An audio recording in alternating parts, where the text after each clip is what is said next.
Hi hello friends, welcome back to our channel flavour Samayal. நம்ம இந்த வீடியோவில் என்ன ரெசிபி பார்க்க போகிறோம்னா, ஒரு ஸ்பாஞ்சி கேக் தான் பண்ண போகிறோம். இந்த கேக் பார்த்திங்கன்னா, இந்த கேக் பண்ணுறதுக்கு அவன் தேவையில்லை, குக்கர் தேவையில்லை. நம்ம வீட்டில் இருக்க பொருள் வச்சு ஈஸியாக பண்ணிடலாம். ரொம்பவே சூப்பராக இருந்துச்சு, நல்லா ஸ்பாஞ்சியாகவும் இருந்துச்சு கேக் வந்து. இப்போது இதுக்கு தேவையான பொருட்கள்லாம் என்னென்னு பார்ப்போம். அதுக்கு முன்னாடி என்னோடய சேனலை ஃபஸ்ட் டைம் பார்க்குறீங்கன்னா ஃப்ளேவர் சமையலை சப்ஸ்கிரைப் பண்ணிக்கோங்க, பெல் பட்டன் அமைக்கிக்கோங்க, கூடவே லைக் பட்டனி தட்டிடுங்க. அப்போ தான் நான் அடுத்தடுத்து போடுற வீடியோ உங்களுக்கு நோட்டிஃபிகேஷனில் வரும். இப்போது நம்ம வீடியோக்குள்ளே போகலாம். இந்த கேக் பார்த்திங்கன்னா நம்ம மிக்ஸி ஜாரில் தான் எல்லாத்தையும் போட்டு அரைச்சி பண்ண போகிறோம். இதுக்கு பிளெண்டர் எதுவுமே தேவையில்லை. இப்போ இதுக்கு நான் ஒரு முட்டை எடுத்திருக்கேன், அதை மிக்ஸி ஜாரில் உடச்சி ஊற்றிக்கலாம். நம்ம எலக்ட்ரிக் பீட்டரோ எதுவுமே யூஸ் பண்ணாமல் மிக்ஸி ஜார்லேயே வச்சு நல்லா ஸ்பாஞ்சியான கேக் பண்ண போகிறோம். இப்போது ஒரு 1/4 கப் அளவுக்கு சுகர் ஆட் பண்ணிக்கலாம். உங்களுக்கு சுகர் கொஞ்சம் கூட தேவைன்னா கூட ஒரு 2 ஸ்பூன் ஆட் பண்ணிக்கோங்க, கரெக்டாக இருக்கும். 1/4 கப் அளவுக்கு ஆயில் ஆட் பண்ணிக்கோங்க. நான் வந்து 1 ஸ்பூன் அளவுக்கு வெனிலா எசன்ஸ் ஆட் பண்ணியிருக்கேன். இது வந்து பைனாப்பிள் ஃப்ளேவர் உள்ளது, நீங்கள் எந்த ஃப்ளேவர்னாலும் ஆட் பண்ணிக்கோங்க. இப்போ இது எல்லாத்தையும் சேர்த்து நல்லா மிக்சியில் அரைச்சி எடுத்துக்கிடுவோம்.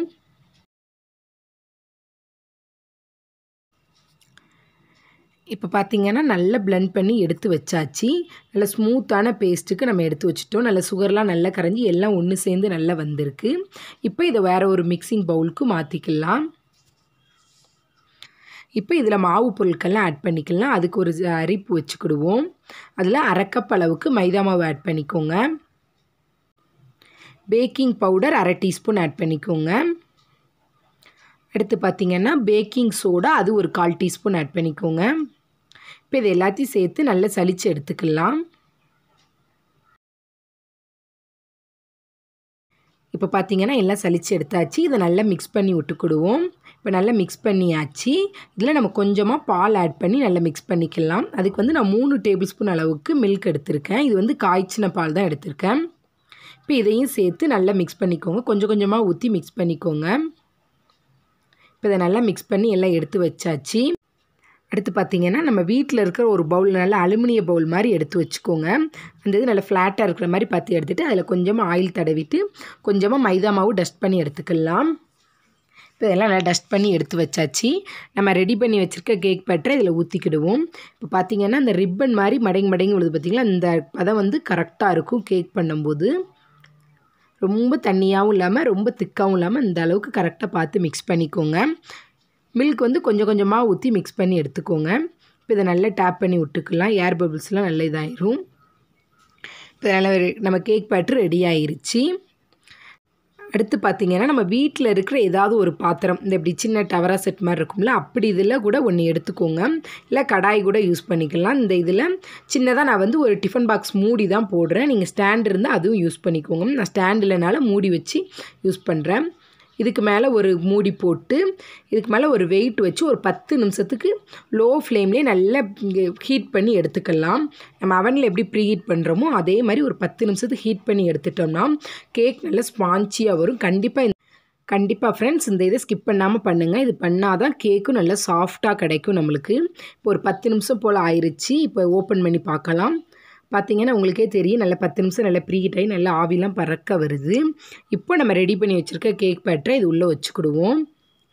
இதே மாதிரி மூடி வச்சு மேலே வெயிட் வச்சு ஒரு 20லேருந்து 25 நிமிஷம் வரைய பேக் பண்ணிக்கலாம்.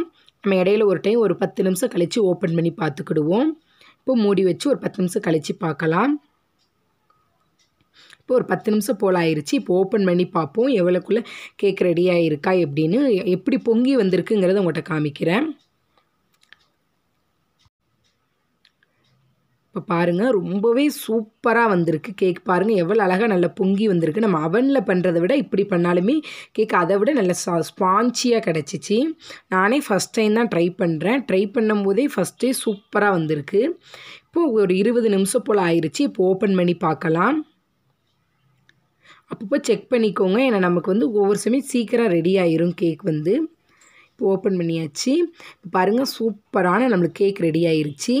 ஏதாவது ஒரு நைஃப் அல்லது டூத்பிக் ஏதாவது வச்சு நல்லா குத்தி பார்த்திங்கன்னா அதில் நமக்கு ஒட்டாமல் வந்துச்சுன்னா கேக் ரெடி ஆயிடுச்சுன்னு அர்த்தம். இப்போ பாருங்கள் குத்தி பார்த்தாங்க எதுவுமே ஒட்டலை. சூப்பரான கேக் வந்து நமக்கு ரெடி ஆயிடுச்சு. இப்போ இதை வெளியில் எடுத்து வச்சுட்டு நல்லா ஆற வச்சு எடுத்துக்கலாம்.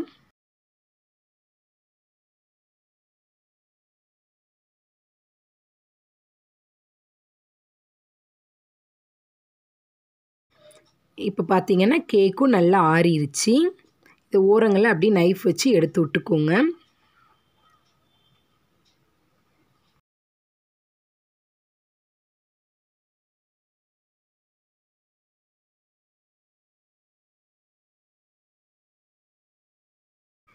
ஓரங்கள்லாம் எடுத்து விட்டுட்டு இப்படி ஒரு தட்டு வச்சு இப்படி கவுத்துனீங்கன்னா சூப்பராக விழுந்துடும் ஃப்ரெண்ட்ஸ். பாருங்கள் எவ்வளோ ஈஸியாக வந்திருக்குன்னு.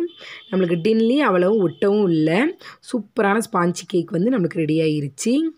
குழந்தைங்க கேட்டாங்கன்னா வீட்டிலே நம்ம சிம்பிளாக வீட்டில் இருக்க பொருள் வச்சு ஈஸியாக பண்ணி கொடுத்துடலாம்.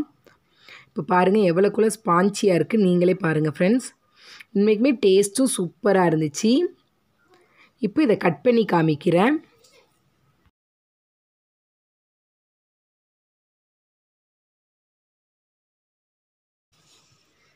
இப்போ பாருங்கள் ஃப்ரெண்ட்ஸ், கேக் வெட்டும் போது எவ்வளோக்குள்ளே சாஃப்டாக இருக்குதுன்னு உங்களுக்கு பார்த்தாலே தெரியும். நம்மளுக்கு நைஃப்லேயும் எந்த ஒரு இதுவுமே ஒட்டாமல் சூப்பராக ரெடியாக இருக்குது. நம்ம கேக் ரெடி பண்ணிட்டு ஒரு 10 நிமிஷம் நல்லா ஆற வச்சிட்டேன்னா சூப்பராக ரெடி ஆயிரும். இப்போ பாருங்கள் நல்ல ஸ்பாஞ்சியான கேக் வந்து நம்மளுக்கு ரெடி ஆகிருச்சு. கண்டிப்பாக நீங்கள் எல்லாருமே ட்ரை பண்ணி பார்த்துட்டு எப்படி இருக்குன்னு கமெண்ட் பண்ணுங்கள். இந்த வீடியோ உங்களுக்கு ரொம்ப பிடிச்சிருந்துச்சுன்னா உங்கள் ஃப்ரெண்ட்ஸ் அண்ட் ஃபேமிலிக்கு ஷேர் பண்ணுங்கள். மறக்காமல் ஃப்ளேவர் சமையலை சப்ஸ்கிரைப் பண்ணிக்கோங்க, பெல் பட்டன் அமைக்கோங்க, கூடவே லைக் பண்ணி தட்டிடுங்க. Thank you friends. இந்த வீடியோவை கடைசி வரை பார்த்ததுக்கு ரொம்ப நன்றி. மீண்டும் ஒரு வீடியோவில் சந்திப்போம். Take care. Bye bye friends.